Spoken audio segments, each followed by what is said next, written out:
Movie का main character 15 साल की एक लड़की थी जिसका नाम वेरोनिका होता, जो ईयर 1991 में मैड्रिड नाम के एक सिटी में अपनी मदर और अपने छोटे भाई और बहनों के साथ रहती। कुछ अर्सा पहले ही उसकी फादर की डेथ हो चुकी थी। तब घर को चलाने के लिए उसकी मदर दिन रात एक क्लब में काम करती थी और इन हालात की वजह से वेरोनिका को अपने छोटे भाई बहनों का ख्याल रखना पड़ता। 12 जून 1991 की मॉर्निंग में वेरोनिका अपने छोटे भाई बहनों के साथ स्कूल जाने के लिए रेडी हो रही होती है और आज के दिन सूरज ग्रहण लगना था और बच्चों को टीचर्स के अंडर सोलर इक्लिप्स का व्यू दिखाया जाने वाला। सूरज ग्रहण लगने से पहले टीचर्स बच्चों को क्लास में इसके बारे में बता रहे होते हैं कि आखिर सूरज ग्रहण क्या होता है और इसके बारे में इंफॉर्मेशन देते हुए टीचर्स ये भी बताते हैं कि पुराने जमाने में सूरज ग्रहण के वक्त लोग किसी को सेक्रीफाइस करते थे और यही नहीं, इस बात पर भी बहुत बिलीव किया जाता था कि कोई भी इंसान किसी बुरे शख्स की सोल को इस दुनिया में आसानी से बुला सकता है। इन सब बातों के दौरान क्लास में हमें दिखाया जाता है कि वेरोनिका को सूरज ग्रहण देखने में कोई इंटरेस्ट नहीं था, बल्कि इस वक्त वो अपनी फ्रेंड रोजा के साथ कुछ डेंजरस ट्राई प्लान कर रही होती है। एक तरफ स्कूल के सारे बच्चे अपने टीचर्स के साथ छत पर सूरज ग्रहण देखने जा रहे होते हैं, जबकि दूसरी तरफ वेरोनिका अपनी फ्रेंड रोजा और डियाना के साथ स्कूल के बेसमेंट में जाती है, जहाँ पर वो किसी किस्म का रिचुअल परफॉर्म करने वाली थी और वो एक ओजा बोर्ड के थ्रू किसी की सोल से कॉन्टेक्ट करना चाहती थी। जिसकी फ्रेंड की कुछ अर्सा पहले ही एक एक्सीडेंट में डेथ हो चुकी थी और वो उसकी सोल को बुलाना चाहती थी, और वेरोनिका जो कि अपनी फादर की सोल को बुलाना चाहती थी। और सबसे पहले वो लोग वेरोनिका के फादर की पिक्चर को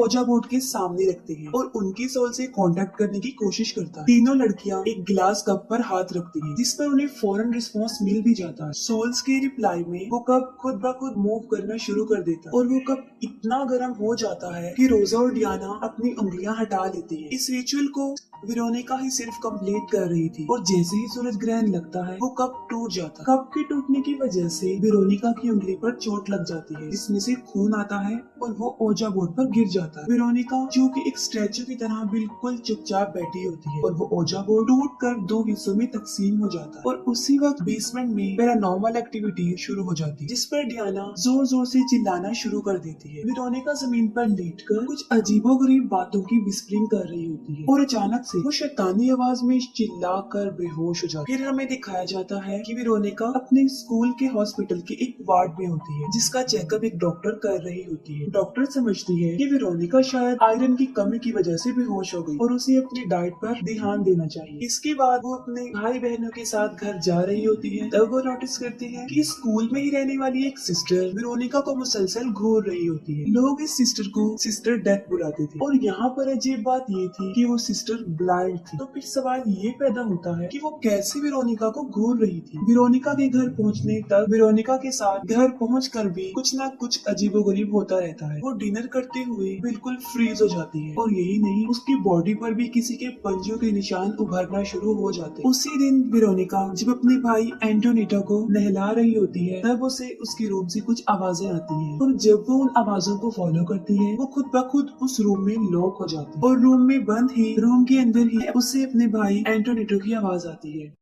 वो किसी तरह उस रूम से निकलकर वॉशरूम में आती है, जहाँ पर एंटोनिटो बाथटब में बैठकर चिल्ला रहा होता। किसी ने गर्म पानी का वाल्व खोल दिया था, जिससे एंटोनिटो की बॉडी जल गई। वेरोनिका फौरन एंटोनिटो को टब से बाहर निकालती है और उसकी बॉडी पर जलने की मेडिसिन लगाती है। उसी रात को वेरोनिका एक ख्वाब देखती है। वो अपने फादर को देखती है, जिसमें उसके फादर उसे बुला रहे होते हैं और तभी काफी सारे शैतानी हाथ उभरते हैं और वेरोनिका को खींचने लगते हैं। वेरोनिका के फादर भी एक ब्लैक डीमन बन चुके थे और वो उस पर अटैक करने के लिए कमांड कर देते। इसके बाद वेरोनिका की नींद खुल जाती है और वो देखती है कि सब कुछ नॉर्मल है। अगले दिन वेरोनिका जब स्कूल जाती है, तब उसकी फ्रेंड रोजा उसे काफी इग्नोर कर रही होती है। इन सब से तंग आकर वेरोनिका वापस स्कूल के बेसमेंट में जाती है, जहाँ पर उसे सिस्टर डेथ मिलती। सिस्टर डेथ उसे बताती है कि वेरोनिका ने उन डीमन सोल से कांटेक्ट करके बहुत बड़ी गलती कर दी है और उसके ऐसा करने से उसके फादर की सोल तो इस दुनिया में नहीं आई, बल्कि किसी शैतान की सोल आ गई और वो शैतान हर वक्त वेरोनिका के साथ होता है और इस वक्त भी वो वेरोनिका के साथ ही इन बातों के अलावा सिस्टर डेथ ये बात भी रिवील करती है कि जब उनकी आंखें ठीक थी तब उन्हें ये सब चीजें नजर आती थी, जिसकी वजह से तंग आकर उन्होंने खुद ही अपनी आंखों को नुकसान पहुंचा लिया। लेकिन बाद में उन्हें पता चला कि इन चीजों को देखने के लिए इंसानी आंखों की जरूरत नहीं हो। जाने से पहले सिस्टर डेथ वेरोनिका को कहती है कि तुम्हें खुद ही अपने भाई और बहनों का ख्याल रखना, उनकी प्रोटेक्शन करनी। इन सब इंसिडेंट्स के बाद वेरोनिका अपने सारे घर के रूम्स में प्रोटेक्शन सिंबल्स लगा देती है, जिसका मकसद ये था कि वो उस शैतान की सोल को दूर रख सके। लेकिन ऐसा कुछ नहीं होता, वो शैतान बड़ी ही आसानी से उन सारे सिंबल्स को जला देता। और इसके साथ साथ हम ये भी देखते हैं कि वो डीमन सोल वेरोनिका की छोटी बहन लूसिया का गला दबाकर उसे मार रहा है और वेरोनिका उसे बचाने की कोशिश करती है। इस वजह से लूसिया बहुत डर जाती है और वो कहती है कि कोई और नहीं, वेरोनिका ही उसका गला दबा रही है। जिस पर वेरोनिका उसको समझाती है कि हमारे घर में असल में कोई शैतान आ चुका है और वो ही ये कर रहा था और वो लूसिया को उससे बचाने के लिए बस उसे बचा रही है। उसी रात वेरोनिका को फिर एक ख्वाब आता है। वो देखती है कि उसकी बहन उसे दांतों से काट काट कर खा रही है और यही नहीं, उसका भाई एंटोनिडो भी उसकी गर्दन दबा रहा है और साथ साथ उसकी मदर भी उसे डांट रही होती है। और इन सब से डर कर वेरोनिका जाग जाती है। जब वो अपने बिस्तर से उठती है तो वहाँ पर खून के निशान थे और मैट्रेस के नीचे बहुत बड़ा काला धब्बा था और ऐसे लग रहा था जैसे वो मैट्रेस जल चुका हो। तब वो जाकर घर के सारे मैट्रेस को चेक करती है और सब पर सेम वही धब्बा बना हुआ था और उस निशान को देखकर ऐसा लग रहा था जैसे किसी इंसान ने उसे जलाने की कोशिश की है। और यहाँ सबसे अजीब बात ये है कि वो काला निशान किसी शैतान को प्रेजेंट कर रहा था। एंटोनिडो वेरोनिका को बताता है कि उस रात उसके फादर उनसे मिलने आए और वो कहते हैं कि मैं उनको साथ ले जाऊंगा। ये सुनकर वेरोनिका काफी डर जाती है और वो अपने भाई को समझाती है कि उसे किसी की भी बात मानने की कोई जरूरत नहीं है और वो अपनी आंखें और कानों को बंद करके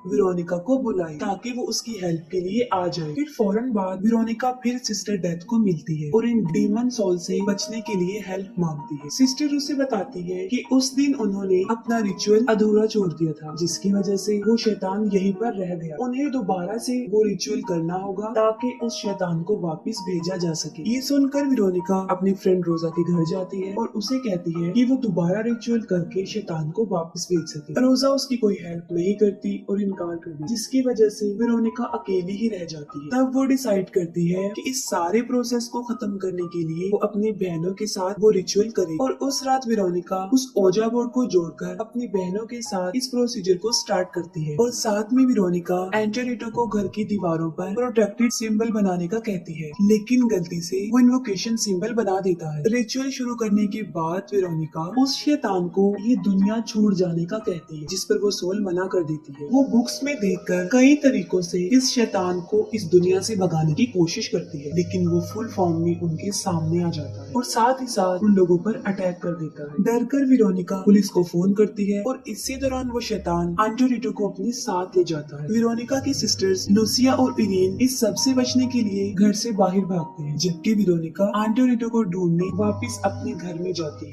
फिर उसे पता चलता है कि वो उसके रूम में बंद है और वो उससे बात करने की कोशिश करती है, लेकिन एंटोनिडो वही करता है जो वेरोनिका ने उसे कहा था। वो अपनी आंखें और कानों को बंद करके वेरोनिका को ही बुला रहा होता है। इसके बाद वेरोनिका को अपने अंदर कुछ अजीब सा फील होता है और असल में बात ये थी कि वो शैतान ना इस दुनिया में उनके घर में था, बल्कि वो शैतान वेरोनिका के अंदर था। और यहाँ पर बड़ा राज ये खुलता है कि बाथटब में एंटोनिडो को वेरोनिका ने ही जलाया था और जब वो अपनी सेंसेस में वापस आई तब उसने उसे बचा लिया। और यही नहीं, अपनी सिस्टर लूसिया के गले को भी वही दबा रही थी और जब वो होश में आई उसने ये बंद कर दिया। इसके अलावा घर में जो कुछ भी हो रहा था उसके पीछे वेरोनिका ही थी और उस डीमन का मकसद पूरी तरह वेरोनिका पर हावी होना। और जब वेरोनिका को इस बात का पता चलता है, उसे रियलाइज होता है कि ये सब कुछ उसी ने किया है, तब वो एक टूटे हुए शीशे की मदद से अपने गले को काटने की कोशिश करती है, लेकिन वो शैतान उसे ऐसा करने से रोक देता है। ये सब होने के दौरान पुलिस भी वहाँ पर पहुँच जाती है। वो जो वहाँ हो रहा था, पुलिस उसे देखकर शॉक्ड हो जाती है क्योंकि वेरोनिका की आधी बॉडी हवा में फ्लाई कर रही थी और फिर वो बेहोश होकर जमीन पर गिर जाती है। पुलिस एंटोनिडो और वेरोनिका दोनों को घर से बाहर लेकर आते हैं और वेरोनिका को एम्बुलेंस में लेकर जाते हैं। डिटेक्टिव